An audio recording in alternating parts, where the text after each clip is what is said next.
La reine Elisabeth II est confrontée à de nouvelles révélations dommageables au cours de son année jubilaire suite à l'annonce d'une nouvelle biographie intime. La reine deviendra le premier monarque britannique à célébrer un jubilé de platine l'année prochaine alors qu'elle fête ses 70 ans de service. Tout au long de l'année, Sa Majesté et les membres de la famille royale parcourront le pays et entreprendront divers engagements pour marquer l'occasion.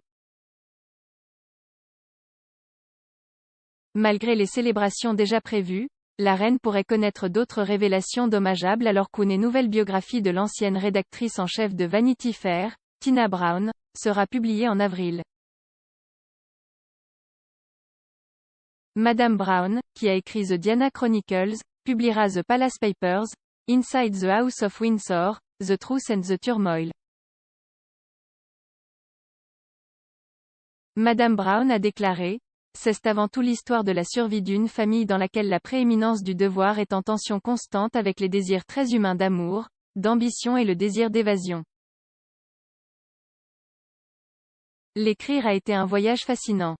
Ben Bruzet, directeur de la publication chez Century, a ajouté: The Palace Papers est un tour de force dans tous les sens du terme, le récit le plus perspicace, agréable et substantiel de la famille royale que j'aie lu. Seule Tina Brown aurait pu l'écrire, avec ses sources impeccables et sa connaissance approfondie de l'institution. Tina emmène magistralement les lecteurs à l'intérieur des murs du palais et dans un lieu de compréhension dont The Crown de Netflix ne pouvait que rêver. En publiant à des moments extraordinaires pour la famille royale, je sais que The Palace Papers apportera une contribution riche au débat public. Le livre devrait se concentrer sur les 25 années écoulées depuis la mort de la princesse Diana, le prétendu relâchement de l'emprise de la reine sur la firme et le départ de Harry et Meghan Markle de la famille royale. Selon The Times, le livre promet d'explorer la tension entre le prince William et son jeune frère, Harry. En plus d'examiner les allégations d'abus entourant le prince Andrew et son amitié avec le délinquant sexuel condamné Jeffrey Epstein. The Palace Papers, Inside the House of Windsor, The Truth and the Turmoil arrivera sur les tablettes avant les propres mémoires intimes de Harry. En juillet, le duc de Sussex a annoncé un accord avec les éditeurs de Penguin Random House et a déclaré qu'il révélerait ses hauts et bas dans les mémoires.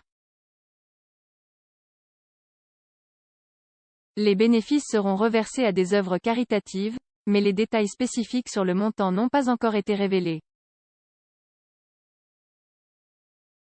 Le mémoire, qui sera également publié en version livre audio, doit offrir un portrait personnel honnête et captivant.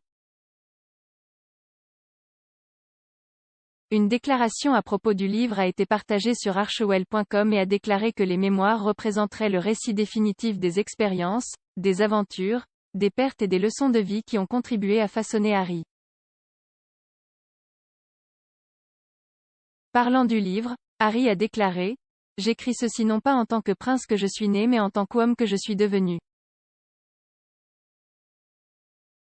J'ai porté de nombreux chapeaux au fil des ans, au propre comme au figuré, et j'espère qu'en racontant mon histoire, les hauts et les bas, les erreurs, les leçons apprises, je peux aider à montrer que peu importe d'où nous venons, nous avons plus en commun que nous ne le pensons. Je suis profondément reconnaissant d'avoir eu l'opportunité de partager ce que j'ai appris au cours de ma vie jusqu'à présent et j'ai hâte que les gens lisent un récit de première main de ma vie qui soit exact et totalement véridique. La commentatrice royale Ingrid Seward a averti que le prince William risquait de sortir le pire des nouveaux mémoires de Harry. Madame Seward a déclaré: William est probablement celui qui en sortira le pire car il y a une dispute entre William et Harry et fondamentalement, si Harry dit des choses inappropriées à propos de la monarchie, c'est l'avenir de William. Ce n'est pas l'avenir des Harry, il est n'y plus maintenant, mais c'est l'avenir de William. Elle a ajouté: bien sûr, Tout le monde oublie le pauvre vieux prince Charles, qui est resté très très silencieux sur tout cela. C'est son fils et à quel point cela peut-il être blessant pour lui d'entendre Harry dire que son père n'a pas été un bon père, ce qui est plus ou moins certaine des choses qu'il a déjà dites.